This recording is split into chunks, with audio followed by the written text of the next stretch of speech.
First contact and fatal assumptions. The crystalline ships of the Next Theory Collective emerged from hyperspace at the edge of the Sol system, their prismatic hulls refracting starlight in mesmerizing patterns. Admiral Sci-Fi stood on the command deck of the flagship Eternal Dawn, her translucent appendages rippling with anticipation as she studied the blue-green world before her. "Primitive," she announced to her crew, gesturing at the crude satellites orbiting the planet. "Their technology is barely beyond planetary confines." Another simple integration mission. Her species had performed this procedure countless times across 3 galactic arms, identify developing civilizations, demonstrate overwhelming technological superiority, and incorporate them into the collective. The process was practically routine. The first warning signs appeared during initial contact.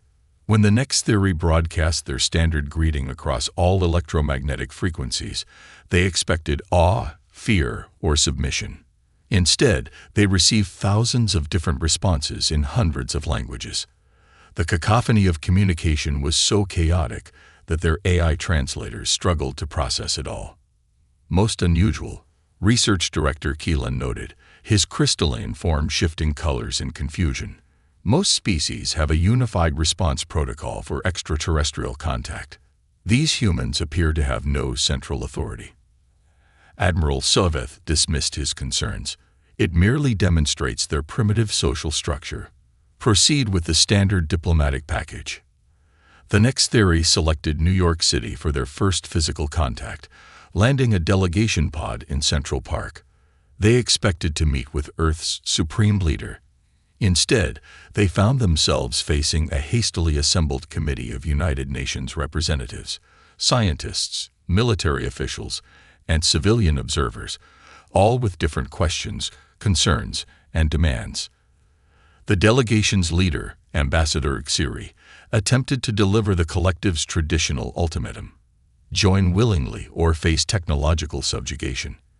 But before she could finish, a junior diplomat from a small nation interrupted with questions about cultural exchange. A military officer demanded information about their weapons capabilities. A scientist began asking detailed questions about their faster-than-light travel technology. The Next Theory were used to species that either welcomed their superior civilization or trembled before their power. These humans did neither. They argued, questioned, challenged, and most disturbingly, showed no signs of proper deference to their technological superiors. When the delegation returned to their ships, Ambassador Xiri was visibly shaken. "They are chaotic, Admiral. They show no unity, no proper chain of command. Different factions argue openly with each other.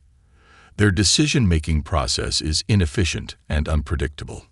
Admiral Siveth's appendages rippled with dismissive confidence.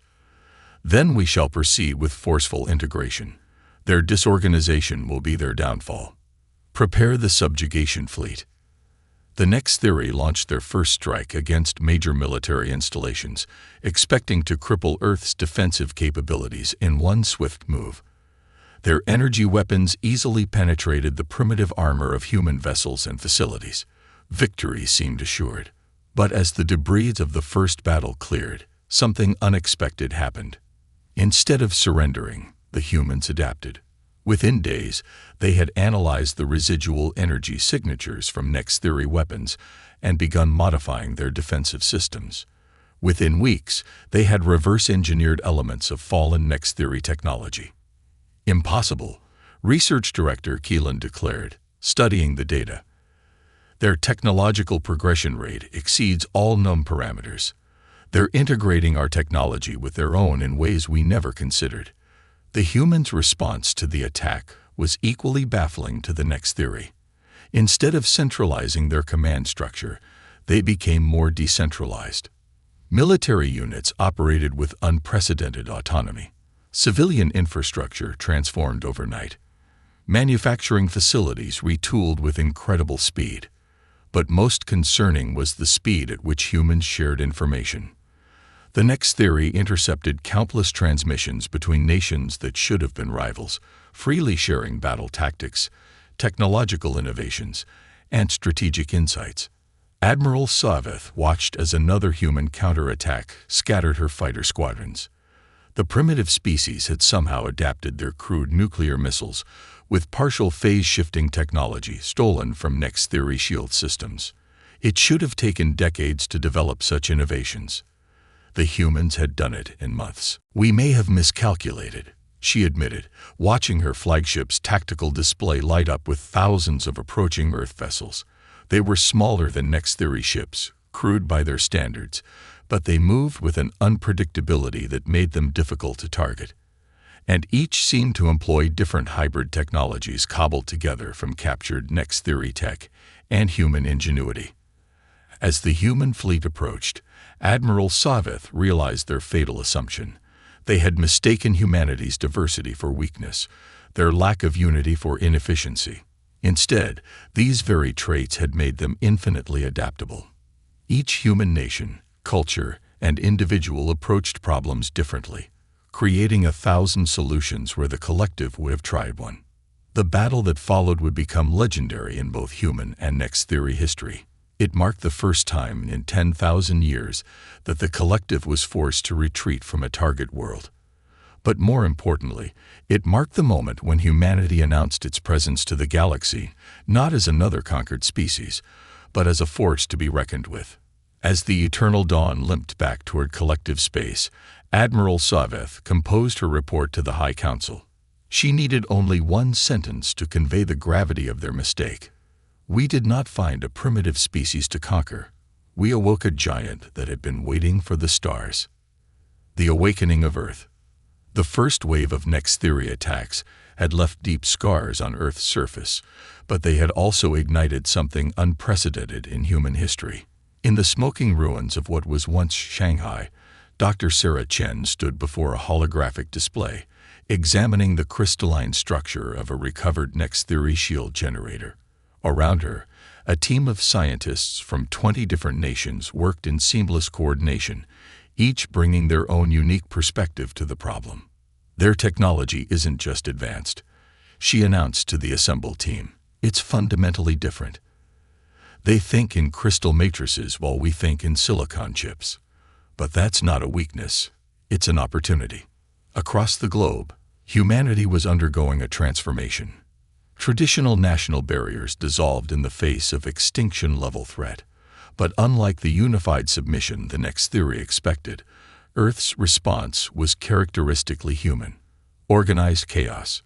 The International Science Coalition, hastily assembled in the wake of the first attacks, became a buzzing hive of innovation. American ingenuity combined with Chinese efficiency, Russian resilience merged with Indian computational expertise, Brazilian creativity flowed into German engineering precision. The result was a technological revolution unlike anything in human history. In the depths of the Himalayas, inside a hastily constructed bunker, General Kumar watched the latest test of humanity's first hybrid weapon.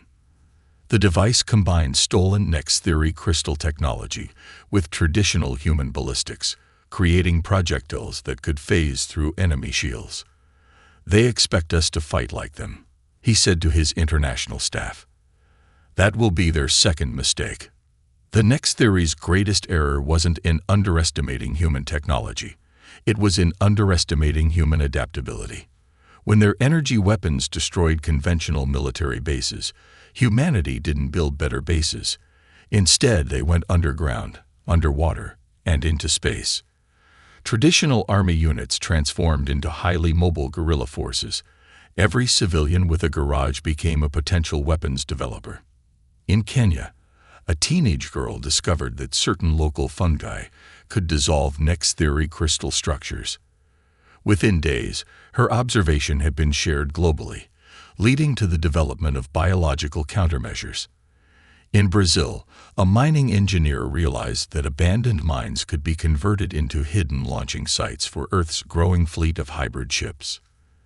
The Internet, which the Next Theory had dismissed as primitive, became humanity's greatest weapon.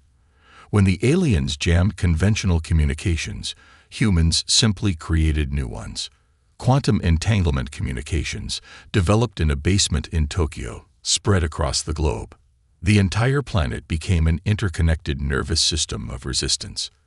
Dr. Chen's team made another breakthrough 3 months into the war. They discovered that next-theory crystal technology, while incredibly advanced, was also surprisingly rigid. It couldn't adapt quickly to unexpected variations. Humanity's inferior technology, built from generations of dealing with chaos and imperfection, proved remarkably flexible in comparison. They built their civilization on precision and predictability. Dr. Chen explained to the Global Defense Council, "We built ours on duct tape and improvisation. And right now, that's our greatest advantage." The first major victory came when a coordinated strike by Earth's new hybrid fleet destroyed a next-theory supply line. The aliens had expected a conventional space battle. Instead, they faced ships that combined ramshackle human engineering with reverse-engineered alien tech. Each vessel was unique, using different combinations of technologies, making them impossible to counter effectively. But the real surprise came from the civilian sector. When the next theory attempted to isolate major cities, they found themselves facing an enemy they couldn't comprehend: human culture. Street artists in Mexico City discovered that certain graffiti patterns could disrupt next-theory sensor arrays. Musicians in Berlin found frequencies that could interfere with their crystalline communication systems. A group of gamers in South Korea developed combat simulators that could predict next-theory battle tactics with stunning accuracy. In orbit, Commander Elena Rodriguez watched from the bridge of the HMS Resistance as another wave of Earth's improvised fleet moved into position. Her ship, like every other in the fleet, was a unique combination of human innovation and adapted alien technology. The vessel's hull was partially crystalline, its weapon systems a hybrid of plasma torpedoes and conventional warheads. Its shields a strange merger of next-theory phase technology and Earth's electromagnetic fields. "They wanted us to either submit or fight like them," she transmitted to the fleet. "Instead, we'll show them how humans really fight, with everything we've got, using everything we can find, in every way we can think of." The Resistance's sensors detected a massive next-theory battle group approaching Earth. But this time, humanity was ready. The improvised fleet moved into attack formation, each ship carrying different weapons, different defenses, different tactics. Some carried Dr. Chen's crystal-disrupting devices, others were armed with General Kumar's phase-penetrating weapons, and still others had been modified with technology that hadn't even existed a week ago. As Commander Rodriguez gave the order to engage, she couldn't help but smile. The next theory had wanted to force humanity into their mold of unified, standardized perfection. Instead, they had unleashed something far more powerful: humanity's full creative potential, unrestricted by conventional thinking and driven by the ultimate motivation: survival. The battle that followed would demonstrate to the next theory that their greatest mistake wasn't in attacking Earth. It was in assuming that humanity's chaotic nature was a weakness rather than its greatest strength. As the hybrid fleet moved to engage, the stars themselves seemed to hold their breath, waiting to see what impossible solutions humanity would devise next.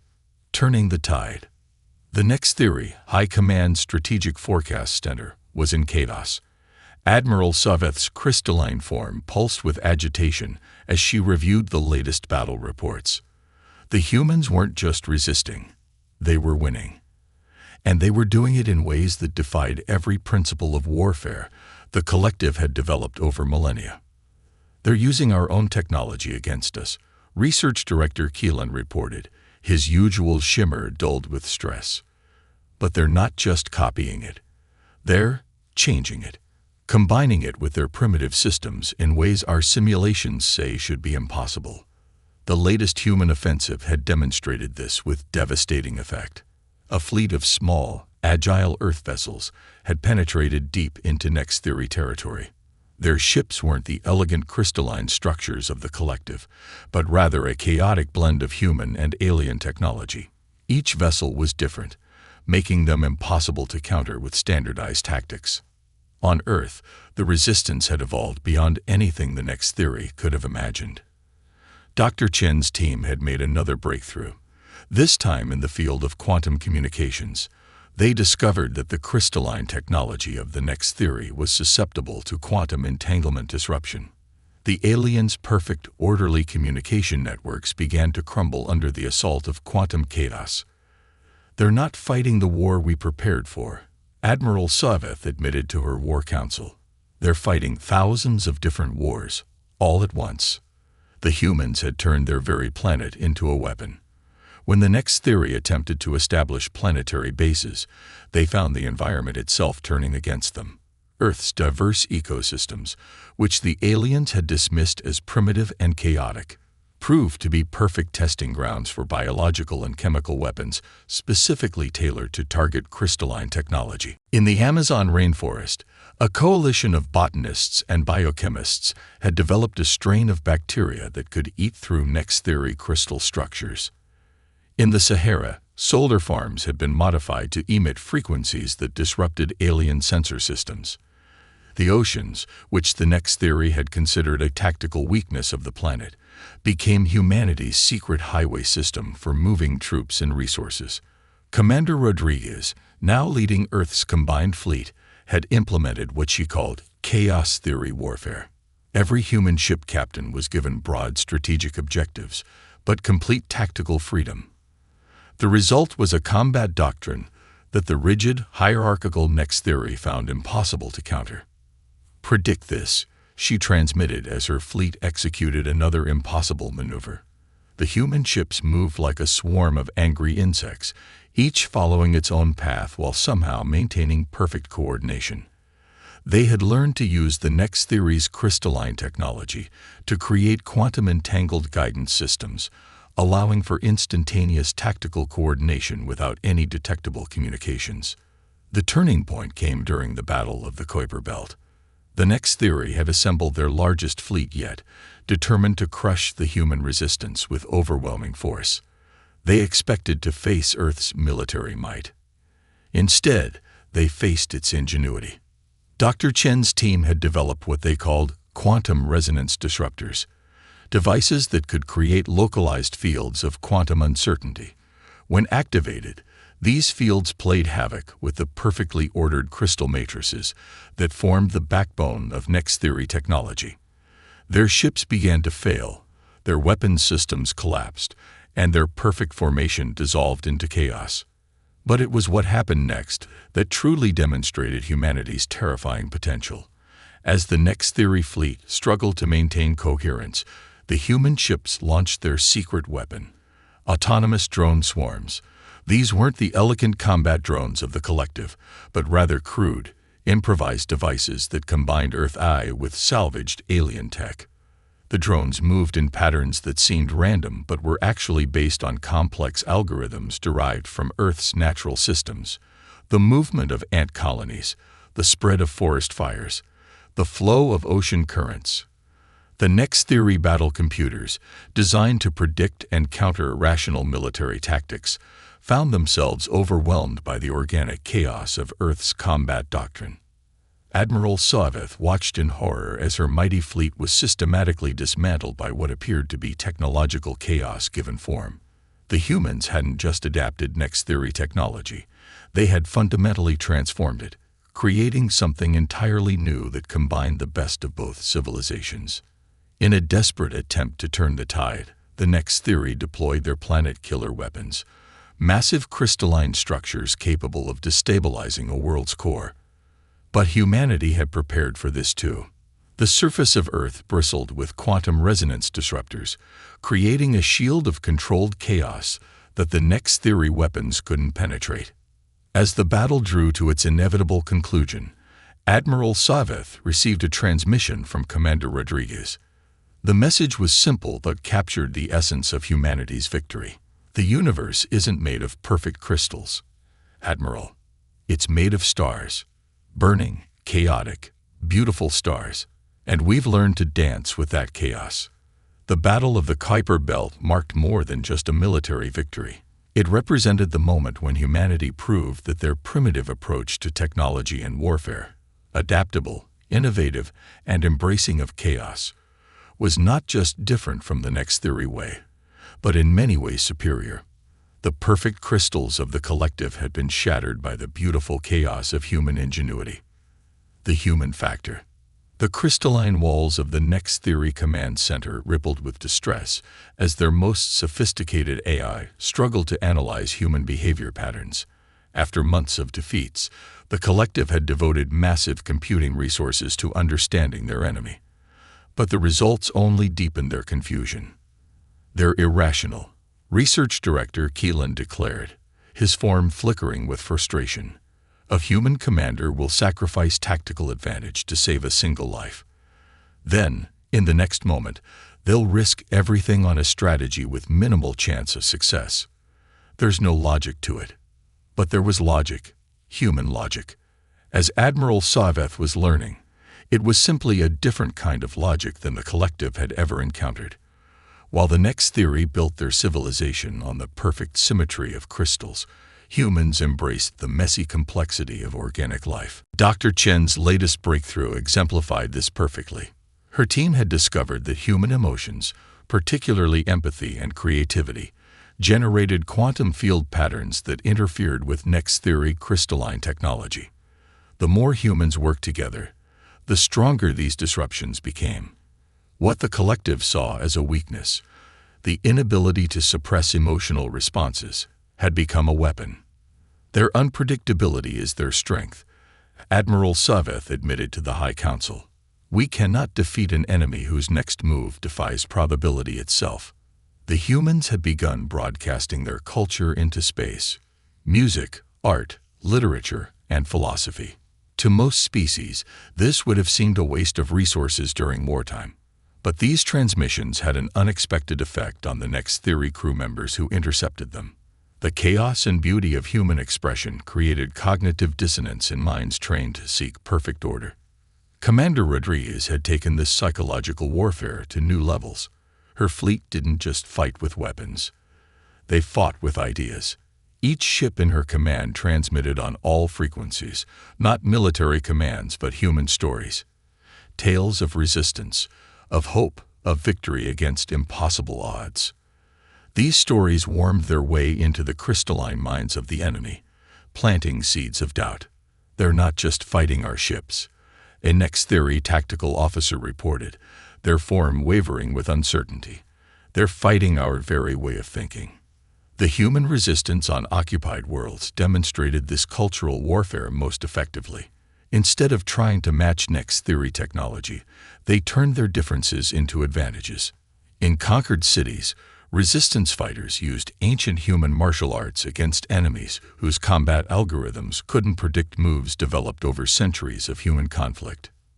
Street artists painted massive murals that disrupted the visual processing of Next Theory sensors. Musicians discovered that certain harmonies could create resonance patterns that weakened crystalline structures. Even human cooking became a weapon. The complex chemical reactions of Earth cuisine proved capable of producing compounds that interfered with alien technology. But perhaps most devastating was humanity's ability to learn and adapt. They didn't just study Next Theory technology, they understood their psychology. Human anthropologists and sociologists worked alongside engineers and scientists, building a comprehensive understanding of their enemy. They see perfect order as strength, Dr. Chen explained to the Global Defense Council. "So we show them the power of chaos. They value uniformity, so we demonstrate the strength of diversity. They believe in the superiority of crystal clarity, so we blind them with the beautiful messiness of organic life." The collective's greatest advantage had always been its unity. Millions of minds working in perfect harmony. But against humanity, this strength became a weakness. When one human strategy failed, thousands of others were already being attempted. When the Next Theory developed countermeasures to one form of attack, humans simply switched to something entirely different.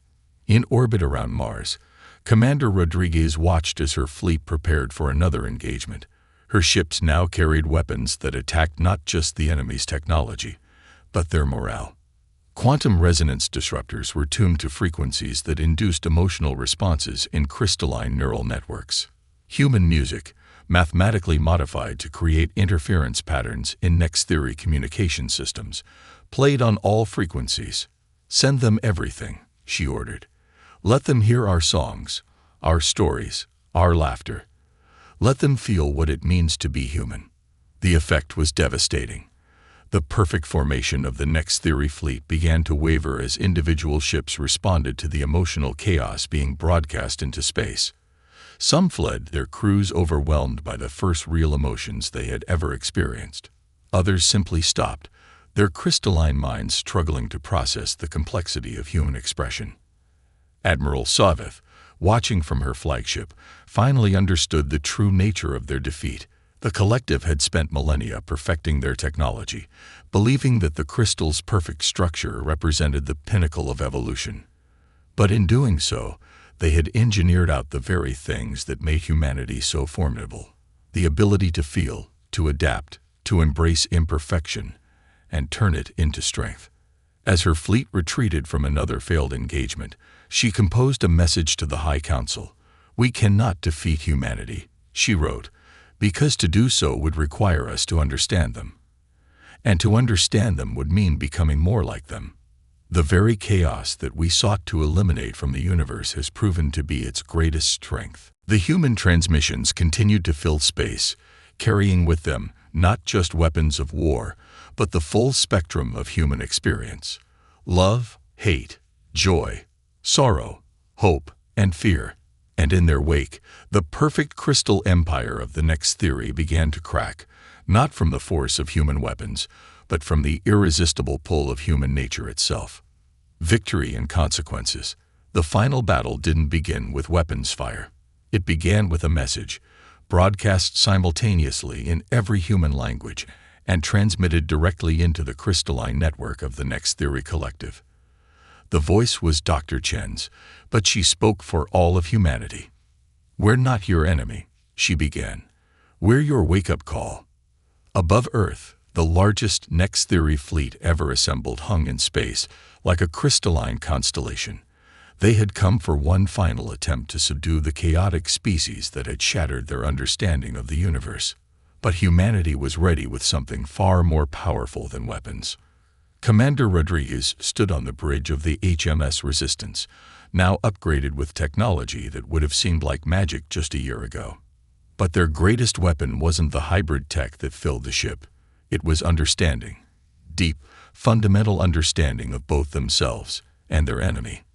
"Their entire civilization is built on the pursuit of perfection," Dr. Chen had explained in the final War Council.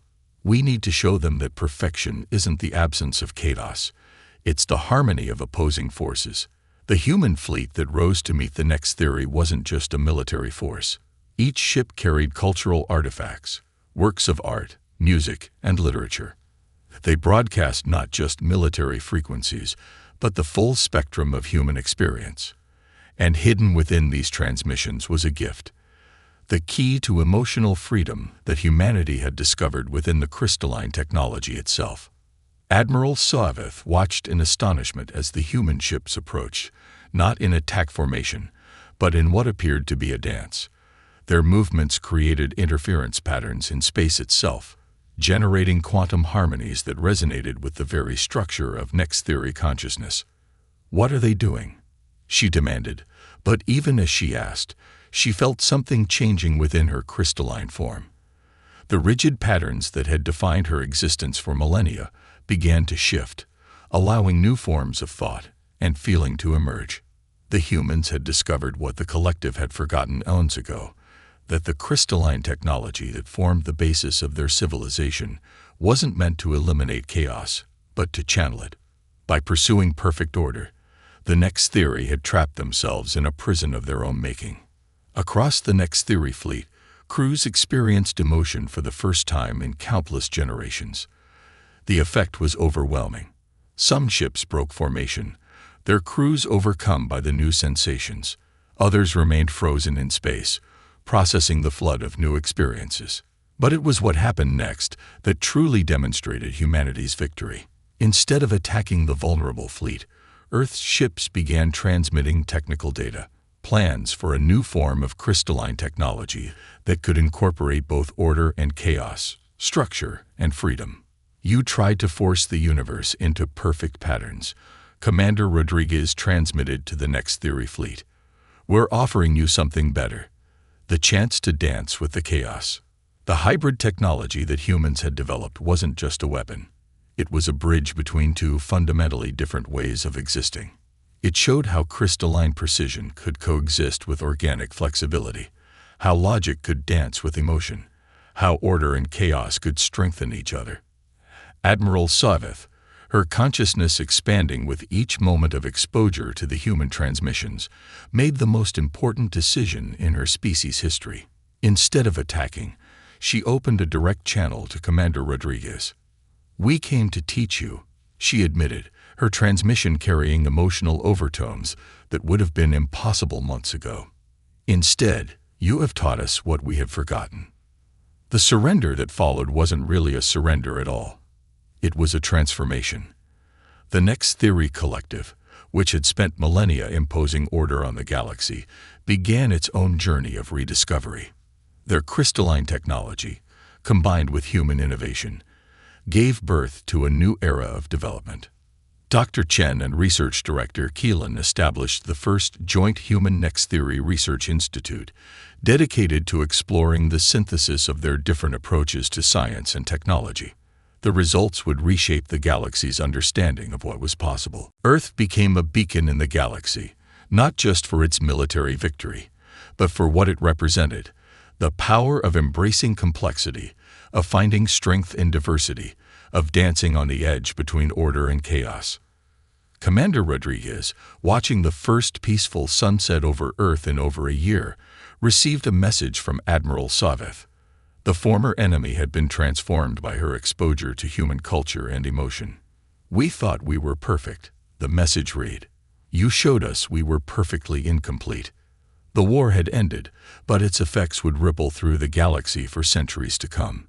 Humanity had proven that their chaotic, emotional, irrational nature wasn't a weakness to be overcome, but a strength to be embraced.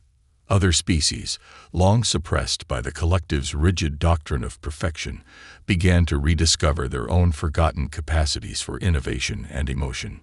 As Earth's first official embassy opened on the Next Theory homeworld, Dr. Chen stood beside Admiral Savith, their differences now a source of strength rather than conflict. Together, they watched as humans and Next Theory worked side by side, each learning from the other, each growing stronger through their differences. "Perhaps this is true perfection," Savith observed, her crystalline form shimmering with newfound emotions. "Not the absence of chaos, but its embrace." Dr. Chen smiled. "That's the most human thing I've ever heard you say." The stars stretched out before them, no longer a battlefield but a frontier of endless possibility. Humanity had not just survived their first contact with an alien civilization. They had transformed it, and in doing so, had transformed themselves. The galaxy would never be the same, and that was exactly as it should be.